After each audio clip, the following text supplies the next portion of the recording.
Shalom saudara, kita kembali mengikuti Abam, ini episode 1044 ya. Kita mulai Pak Yuda, ayo mari.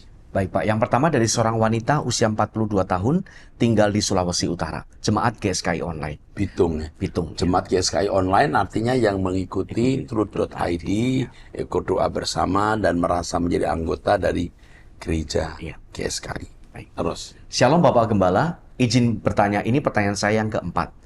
Terima kasih buat respon dari 3 pertanyaan saya sebelumnya. By the way, suami saya lagi ikuti pengajaran Bapak dan sementara ini sedang belajar tentang monoteisme. Dia bertanya, Bapak mengajar tentang monoteisme itu mengajarkan hanya ada satu Allah dan anak. Nah, dalam pemahaman tentang Tritunggal ada Allah Bapa, Allah Anak, Allah Roh. Yang jadi pertanyaan suami saya, terus bagaimana cara membaptis orang lewat pandangan monoteisme? Ya, seperti yang Yesus ajarkan dalam nama Bapa, Anak, dan Roh Kudus. Karena Bapa itu sumber segala berkat yang punya kuasa.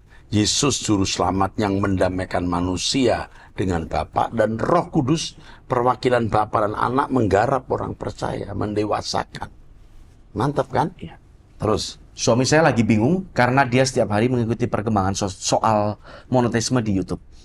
Dan ada pertanyaan seperti itu dan dia belum mendapatkan jawabannya. Mohon pencerahannya Pak, biar suami saya juga bisa lebih mengerti. Ya. Jadi dalam nama Bapa, Anak, dan Roh Kudus. Dalam nama itu, nama di situ tunggal. Karena memang tunggalnya itu bukan tunggal pribadi. Tunggal dalam karya. Iya. Satu dalam karya, jangan. Ini onoma ya. Iya, onoma. Satu. Tapi 3. Berarti 3 ini sebenarnya satu. Salah itu. Satu dalam karya. Dalam nama Bapa. Tapi nggak dalam nama Anak, tidak dalam nama Roh Kudus. Roh Kudus nggak punya nama. Kalau Anak punya nama, dan nanti di langit baru bumi baru dalam kitab Wahyu ada nama baru untuk Yesus. Jadi dalam nama satu kepentingan. Kalau saya berkata nanti kerja ya Pak atas nama saya, itu bukan yang penting, bukan nama. You mengerjakan pekerjaan yang sama dengan yang saya perintahkan. Makanya Yesus berkata, engkau dan aku satu Bapa. Bukan satu dalam hakikat, satu dalam karya menggembalakan. Di dalam Yohanes 10 ayat 30. Betul Pak ya?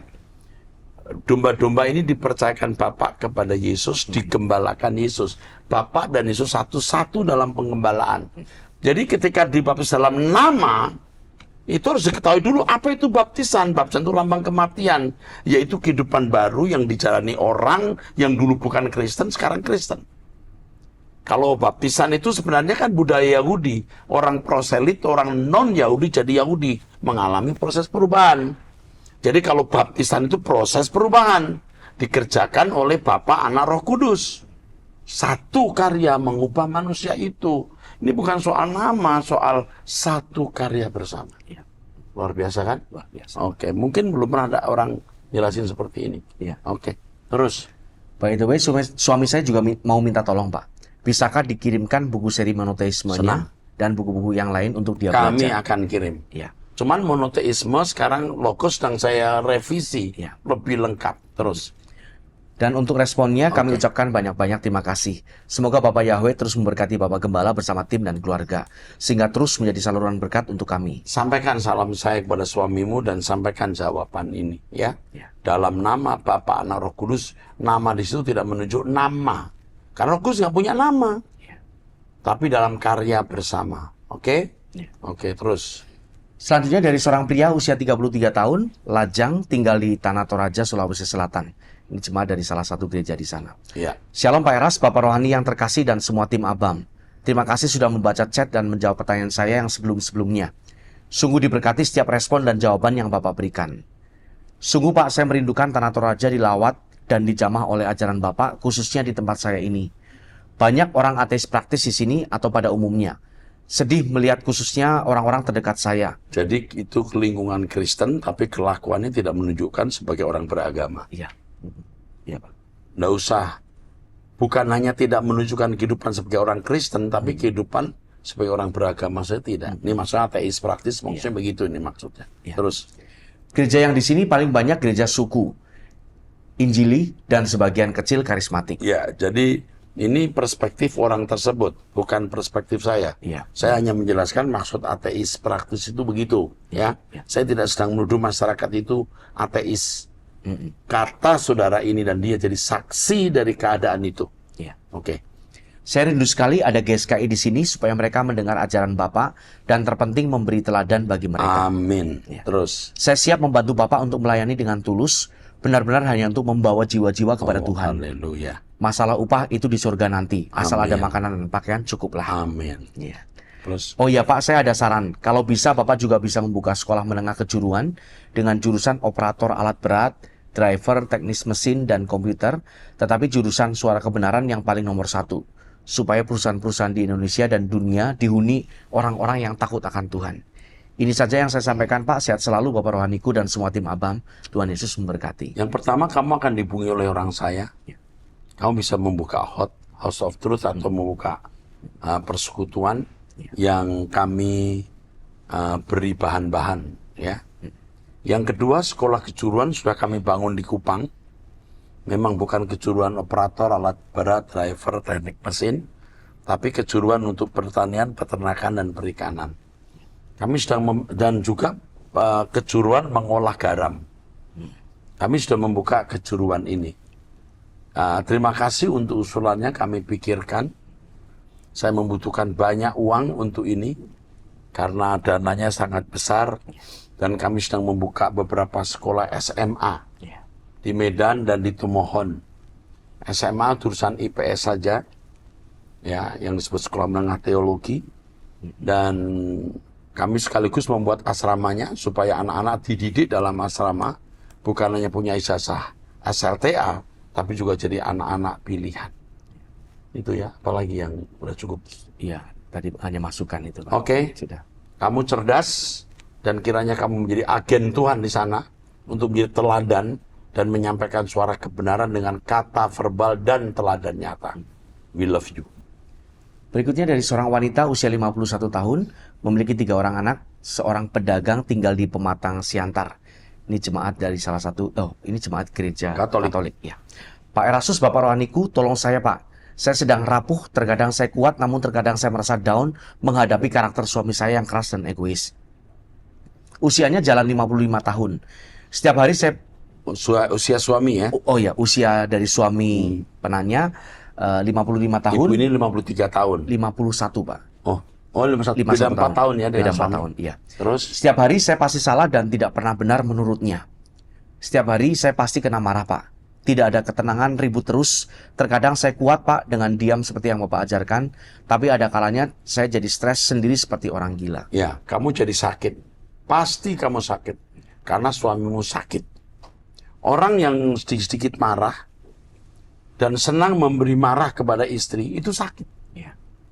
Kamu supaya sembuh, supaya kamu nggak sakit, apa? Gimana? Kamu harus pandang dia sebagai orang sakit jiwa. Jadi kamu harus berpikir bahwa dia sakit jiwa. Seperti dokter atau perawat yang menghadapi sakit jiwa. Dia ya rileks saja. Jangan diambil hati, nanti jadi gila. Oke? Ini yang kamu lakukan. Dan jurus diam itu harus tetap kamu lakukan. Saya beritahu ya, keadaan ini tidak akan terus-menerus. Akan berhenti. Tuhan akan pasti bertindak dan membela kamu. Tunggu waktunya. Sabar. Kadang saya jadi nangis sekuat-kuatnya, meraung sendiri tanpa ada yang lihat. Nggak usah. Itu kamu jadi memanjakan perasaan. Nggak usah. Kamu tahan. Dan tadi kamu kalau memandang dia sebagai orang sakit jiwa, kamu akan lebih kuat. Kamu tidak masukkan dalam hati. Gitu loh. Oke? Dan ikut doa pagi bersama saya, jam 5 waktu Indonesia Barat, akan memberi kekuatan, menjadi terapi, kesembuhan untuk jiwamu. Dengarkan firman Tuhan dan ingat, langit baru, bumi baru, dunia memang tragis, kita persiapan berkemas-kemas. Kita akan tinggalkan semua termasuk suamimu, anak-anakmu, dan semua akan kita tinggalkan. Kita akan masuk ke langit baru, bumi baru. Bersabarlah sesaat. Ya. Terus. Kalau saya balas marahnya, suaranya bisa kuat sekali Pak. Oh iya, tambah sakit nanti. Ya. Kamu membuat api tambah besar. Ya. Nggak usah balas. Saya takut dan malu, saya kadang berpikir untuk meninggalkannya supaya saya bisa fokus ke langit baru dan bumi baru. Nggak usah, kamu tetap bersama dia tapi fokus langit baru, bumi baru. Kalau keadaanmu baik-baik, kamu tidak fokus langit baru, bumi baru. Ya. Kamu akan nyaman di bumi. Ya. Kamu punya suami yang nggak marah-marah, suami yang sempurna. Mungkin kamu nggak ingin mati, kamu ingin di bumi jadi surga. Ya. Ngerti enggak? Enggak apa-apa, jalani terus. Tapi saya malu dan kasihan pada anak-anak saya. Saya sudah coba tahan selama 25 tahun berumah tangga. Sudah 25 tahun kan? Teruskan, udah nanggung. Ya. Tunggu saja waktunya, Tuhan akan hentikan semua ini. Setiap hari saya ikut doa pagi, Abam wanita surgawi. Saya rindu suami saya dimenangkan. Iya, tapi tidak mudah. Nanti suamimu kalau sampai tidak bisa mengangkat kakinya, tidak bisa menggeser tubuhnya, baru tahu bahwa kamu wanita yang baik. Terus. Tapi dengan situasi seperti ini, rasanya saya sulit untuk berubah, Pak. Justru kamu harus berubah. Kami ikut doa pagi, mendengarkan Truth ID dari Amang Eras. Kamu bisa. Harus kuat. Ya. Mars Yajar, Firman Debata, Dinggan-dinggan, ya. Unang uruk. Ya, udah. Terus. Kadang saya juga kalah jadi terinfeksi ikutan marah. Nggak usah. Ya. Tolong Pak, apa yang harus saya lakukan?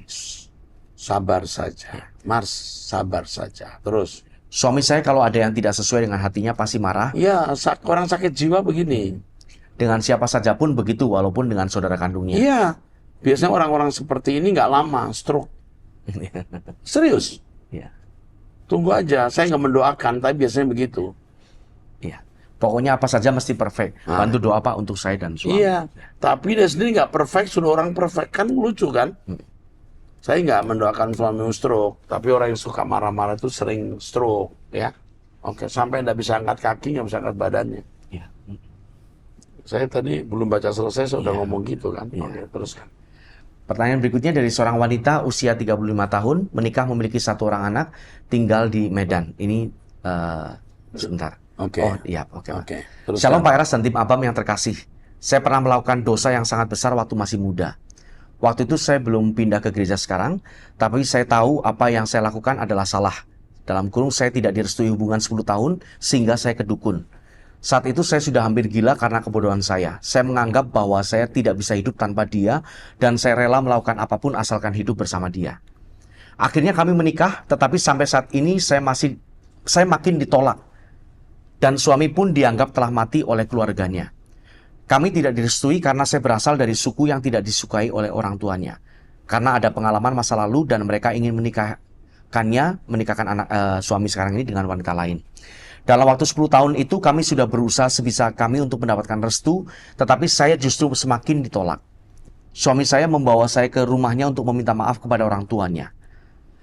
Banyak usaha lain juga kami lakukan, tetapi orang tuanya semakin berusaha menikahkannya dengan wanita lain dan memaksa suaminya sekarang ini untuk bekerja di luar kota agar bisa menghindari hubungan kami. Bahkan orang tuanya berjanji memberikan dia mobil yang lebih bagus, pekerjaan yang lebih mapan, membelikan rumah baru asalkan dia meninggalkan saya. Ini manusia macam apa ini keluarga ini? Udah menikah masih mau menceraikan. Iya. Oh, ini mungkin waktu sebelum menikah, Pak. Belum ya? Waktu sebelum menikah ini. Oke, betul. Tetapi akhirnya menikah. Menikah tanpa restu, Pak. Jadi sampai akhirnya menikah tanpa restu. Dan setelah menikah kami sudah berulang kali berkunjung termasuk pada hari Natal, tetapi justru ditolak oleh orang tuanya. Kata mereka dia tidak akan menerima kami sampai nafas terakhirnya. Dan jika dia dipanggil Tuhan pun kami tidak boleh ikut menguburkannya. Nggak apa-apa, nggak usah dipikir itu. Terus. Kami berada di kota yang sama dan sering bertemu, tetapi ketika kami menyapa karena segan dan ingin berdamai, mereka justru semakin membenci kami. Ya udah, tunduk aja, nggak usah sapa-sapa. Paling tunduk atau pagi, udah selamat malam atau apa kabar. Kalau bilang apa kabar nggak dijawab, lebih baik nggak usah berkata apa kabar, diam saja. Saat kami menikah, mereka berdoa agar pernikahan kami dibatalkan dan kami mendapatkan celaka. Tetapi puji Tuhan kami dilindungi sampai saat ini. Apa yang harus saya lakukan, Pak? Diam. Ya. Diam dan bertumbuh dalam kekudusan, berdiam dan bertumbuh dalam karakter atau moral yang baik, sampai Tuhan akan membuktikan bahwa kamu adalah wanita yang terbaik untuk anaknya. Biar Tuhan yang membuktikan, tidak usah kamu usah membuktikan. Ya. Tapi saya salut suamimu yang berusaha untuk bisa kamu diterima oleh keluarganya. Ya. Terus. Rasanya seperti tidak ada harapan lagi. Apakah keadaan tidak akan pernah berubah? Kalau tidak berubah pun nggak masalah. Ya. Karena restu orang tua tidak segalanya, walaupun penting. tapi tidak segalanya. Ya. Yang belum menikah, saya mewajibkan, hampir ya, harus orang tua beri restu, tapi tidak mutlak. Terus, saya kasihan kepada suami saya yang memendam rasa kecewa dan rindu yang besar terhadap keluarganya. Tetapi keadaan sangat menyakitkan. Setiap hari kami selalu mendoakan mereka dan memohon Tuhan memulihkan keadaan kami. bisa, nanti bisa dipulihkan. Biar Tuhan yang bertindak. Kalau Tuhan yang bertindak, tak ada yang bisa melawan Tuhan. Berulang kali saya memohon ampun atas dosa besar saya. Tapi pernah beberapa kali saya merasa takut jika di pengadilan nanti Tuhan menuntut saya akan Kalau kamu sudah dosa minta saya. ampun, Tuhan melupakan. Ya. Ya, kalau kamu sudah minta ampun, Tuhan melupakan. Terus, Apa yang harus saya lakukan, Pak, berkaitan dengan keadaan suami saya, keluarganya, dan juga pribadi saya? Terima ini kasih. kamu bergumul berat karena kamu harus betul-betul di pihak Tuhan dan Tuhan di pihak kamu. Kau minta kesucian, maksudnya kamu berusaha hidup dalam kesucian. Kamu harus hidup dalam kesucian menjadi kekasih Tuhan. Kamu akan dibela Tuhan. Karena suamimu tetap rentan terhadap serangan dari orang tua atau keluarganya. Hanya Tuhan yang bisa menolong kamu. Tapi saya kasih tahu, nggak ada yang bisa melawan Tuhan. Kalau Tuhan di pihak kamu, asal kamu hidup suci. Dosa yang pernah kamu lakukan, kamu minta ampun kepada Tuhan. Ya, jika perlu pelepasan, kamu datang ke pendetamu. Minta pelepasan, kamu didoakan. Rasanya saya pasti kenal pendetamu ini. Oke, dan berkati. Baik, berikutnya dari seorang wanita, ini jemaat dari GSKI Bandung. Shalom semuanya, Om, saya juga mau bergabung dalam komunitas WhatsApp ABAM. Ya. Usulan saya untuk komunitas ABAM yang mau bertanya, harusnya dikemukakan pertanyaan atau persoalan yang mau diajukan di ABAM terlebih dahulu di WhatsApp ini. Misalnya ada yang mau bertanya di ABAM, dia boleh bertanya di grup WhatsApp ABAM. Masalah yang seperti ini sudah pernah ada yang tanya belum ya? Jadi anggota yang lain bisa mengarahkan di ABAM berapa atau mungkin memberitahukan jawaban Om Eras apa untuk pertanyaan ini. Orang-orang berhikmat atau yang pernah mengalami hal yang sama bisa memberikan solusi atau nasihat juga di sini. Masalah yang berat dan belum ada solusinya baru diajukan ke ABAM. Dengan begitu grup WhatsApp ABAM ini bisa lebih berguna dan memperingan pekerjaan Om. Seperti Musa diperingan pekerjaannya mengadili orang Israel dengan mengangkat hakim-hakim, Keluaran 18 ayat 13-27.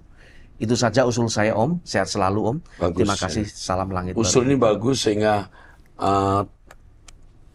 komunitas WhatsApp ABAM bisa saling memberi input atau masukan.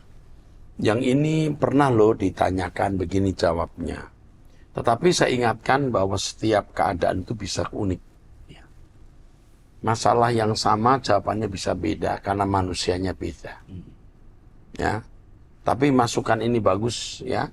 Anda orang yang punya kepedulian terhadap orang lain. Tuhan berkati. Terima kasih. Dicatat usulan ini. Pertanyaan berikutnya dari seorang pria usia 60 tahun sudah menikah. Bolehkah saya sebagai suami... Dua anak? Iya, ini agak ini, Pak. Oh. Agak sensitif. Oh, sensitif ya? Oke. Iya, jadi saya nggak sebutkan detail alamatnya. Oke. Iya. Bolehkah saya sebagai suami menyetujui tuntutan istri yang minta pisah atau cerai dengan tuduhan saya main pelacur? Ini orang tua sudah umur 60 usia tahun. 60 tahun. Sudah punya anak dan cucu, itu yang penting. Oh ya, 2 anak punya 3 cucu. Oke. Ya, baik. Bahkan saya sudah bersumpah kalau saya tidak berbuat seperti yang dituduhkan istri terhadap saya. Sampai saya siap menerima sidang Tuhan di akhirat nanti kalau memang saya main pelacur. Kayaknya dia nggak main pelacur. Ini istrinya sakit. Jangan marah. Jangan marah. Kalau Anda marah, Anda memang salah. Tapi Anda dengan lembut beritahu, enggak Mam, aku tidak berbuat itu. Coba kamu cari bukti, kalau ada bukti, saya nanti akan bisa tahu apa saya berbuat ini atau tidak, ya. Sakit, istrimu sakit. Tetapi saya harus memberitahu satu hal. Kalau sampai istrimu curiga, pasti ada sesuatu, karena tidak ada asap tanpa api. Gitu. Ya. Sekecil apapun, asap itu ada apinya. Ya, kalau istri berkata, saya tidak percaya suami saya begitu. Ya kan? Ya. Karena dia melihat hidup kita tiap hari. Bagaimana ketemu dengan wanita muda, dengan pembantu. Istri bisa berkata, saya nggak percaya. Suami saya nggak buat begitu. Gitu. Ya. Kalau sampai dia curiga itu pasti ada signal, ada simptom, ada gejala, ada Sesuatu yang membuat istri curiga itu loh Pak. Ya, coba periksa deh apa yang membuat istri sampai curiga begitu. Dan saya beritahu ya, ini berkat. Dengan pernyataan istri itu, walaupun Anda tidak melakukannya, Anda menjadi tidak akan pernah melakukannya. Oke, situ. Teruskan. Selanjutnya dari seorang wanita usia 39 tahun. Maaf, ini cara Tuhan mencegah dia berbuat dosa. Oh iya. Cara mencegah pria ini berbuat dosa. Perhatikan, Anda ada dalam bahaya di sini. Sampai istri berbuat begitu, Anda diperingatkan Tuhan, dicegah jangan berbuat hal yang seperti dituduhkan. Anda bilang, oh enggak, saya enggak dan enggak akan. Belum tentu loh. Ya, saya kira ini penting sekali buat Anda. Penting sekali. Jangan Anda berbuat dosa seperti yang dituduhkan. Karena potensi besar Anda akan melakukannya. Oke. Baik Pak, dari wanita usia 39 tahun belum menikah, tinggal di Sanggau, Kalimantan Barat. Shalom Pak Erastus, Bapak Rohaniku. Saya izin meminta nasihat dan bimbingan Bapak. Saya melayani di sebuah yayasan Kristen di bidang pendidikan sebagai seorang guru SD. Beberapa hari ini saya digelisahkan oleh kekhawatiran saya akan masa tua saya nanti, Pak. Sekalipun saya sering mendengar khotbah-khotbah Bapak, bukan khawatir tentang materi sih, Pak, karena saya ikut menasihat Pak Eras tidak terlalu peduli dengan keduniawian lagi. Yang saya pikirkan itu bagaimana ya Tuhan nanti mengatur masa tua saya. Siapa yang merawat saya saat saya rentan atau jompo atau saat sakit nanti. Karena saya tidak punya anak atau suami. Kalau kau punya suami, punya anak, yakin kamu dirawat? Hah? Kamu yakin kalau kau punya suami, punya anak, kau juga dirawat? Belum tentu. Tidak boleh khawatir seperti itu. Kamu meremehkan Tuhan. Saya tidak berpikir nanti anak saya kan merawat saya. Saya nggak kepikiran saya ke panti jompo. Saya nggak tahu. Tapi yang penting saya berjalan dengan Tuhan hari ini. Tuhan pasti lindungi dan tuntun saya di hari esok. Ada lagu saya sampai putih rambutku. Sampai penutup mata. Bukan itu. Pokoknya sampai hari tua nanti, Tuhan akan jaga saya. Sejak muda. Sejak aku muda sampai hari tua, Tuhan tetap membela. Ada lagu itu. Oh, pasti dia bela. Ku angkat hatiku ke arah tatamu. Pertolonganku datang hanya daripadamu Bapa. Sejak aku muda sampai hari tua, Kau selalu membela dan tetap menjaga. Dengerin saya ngomongnya, kamu tidak boleh gitu lagi. Kamu jangan mengecilkan Tuhan, seakan-akan Tuhan tidak setia. Dia setia sampai selamanya. Dan saya kasih tahu, besok belum tentu kamu hidup kok, mikirin nanti. Oke, teruskan. Beberapa hari lalu saya masuk rumah sakit dan karena saya masih tinggal dan melayani di yayasan, puji Tuhan masih ada yang merawat saya atau peduli. Dalam kurung pemimpin dan rekan-rekan pelayan yang memperdulikan. Tapi saya tidak selamanya tinggal di yayasan tersebut dan apakah yayasan tersebut akan merawat orang-orang seperti saya di masa tua yang notabene tidak punya siapa-siapa. Kamu tidak punya siapa-siapa, kamu ngawur. Kamu punya Tuhan. Tuhan itu siapa? Ya kan? Terus. Saya sih terkadang masih berdoa minta jodoh sama Tuhan. Tapi Tuhan belum kasih sampai sekarang. Saya sering ditinggal menikah. Saya tak kasih tahu ya, kau punya jodoh tambah masalah. Jodohmu bukan ngurus kamu yang ngurus dia. Dan belum tentu kamu punya anak dengan usia seperti ini kan. Udah, jangan takut dari esok. Tuhan itu luar biasa setia. Teruskan. Akhirnya saya patah hati dan kecewa, Pak. Sering saya menangis sambil berdoa. Tuhan, bagaimana masa tua saya nanti? Kamu belum pernah lihat kan, banyak orang menikah malah lebih menderita. Kau bersyukur sendiri, ya.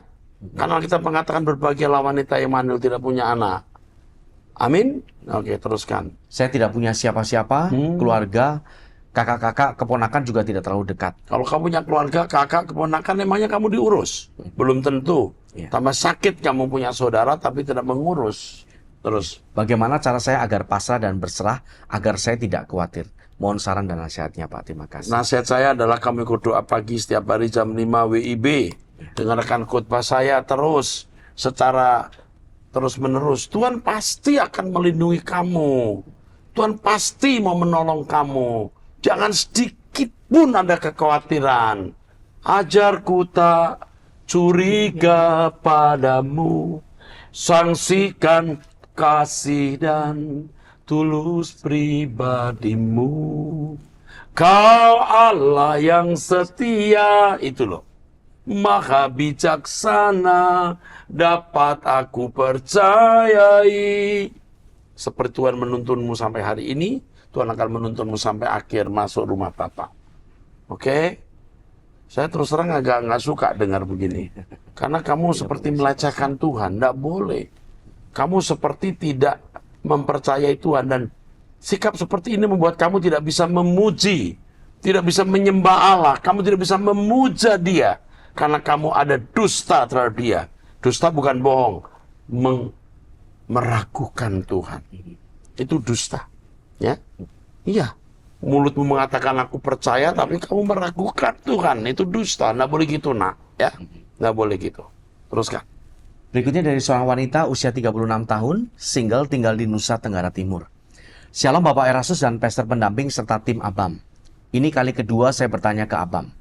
Terima kasih untuk jawaban-jawaban yang Bapak berikan kepada penanya-penanya Abam, yang juga sangat memberkati saya pribadi.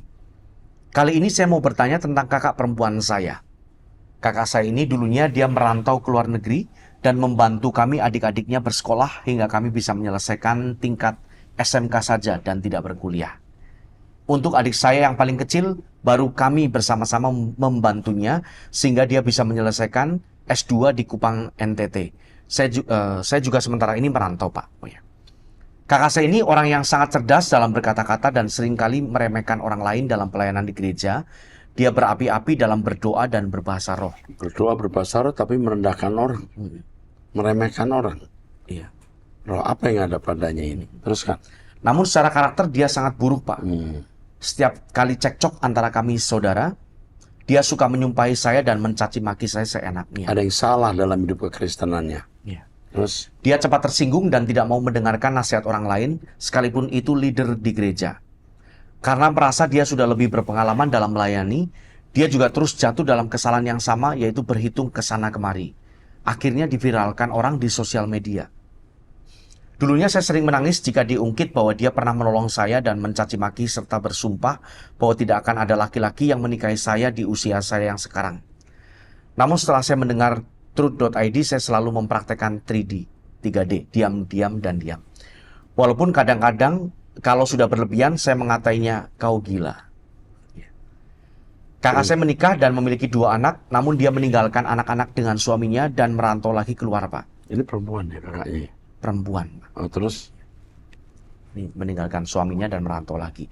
Dulu waktu anaknya masih kecil, dia berani menitipkan anak-anaknya ke orang lain untuk dibesarkan, lalu dia ikut suaminya keluar. Tapi akhirnya suaminya yang kembali dan merawat anak-anak dan kakak saya malah pergi keluar lagi untuk bekerja. Dia juga sering merendahkan suaminya, Pak, di depan keluarga kami. Saya juga punya karakter buruk, namun terus belajar untuk menata karakter saya dan berusaha hidup benar walaupun sering jatuh bangun, Pak. Ya, kamu punya gen yang buruk. Dan gen itu nampak dari sikap kakak kamu ini. Ya. Oke, terus.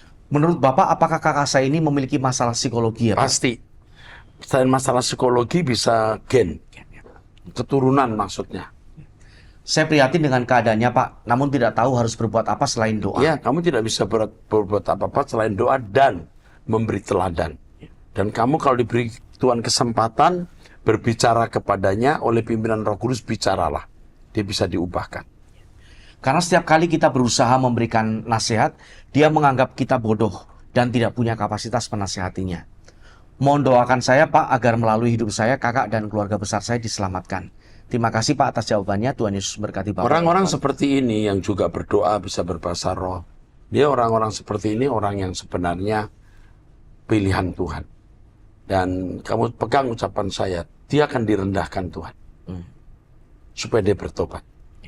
Waktu di media sosial muncul ya, itu cara Tuhan merendahkan dia sebenarnya. Masih nggak kapok, akan direndahkan lagi. Mengerikan itu sebenarnya. Ya, oke. Kita sudah selesaikan episode 1044. Sampai bertemu nanti di 1045. Tuhan berkati. Haleluya.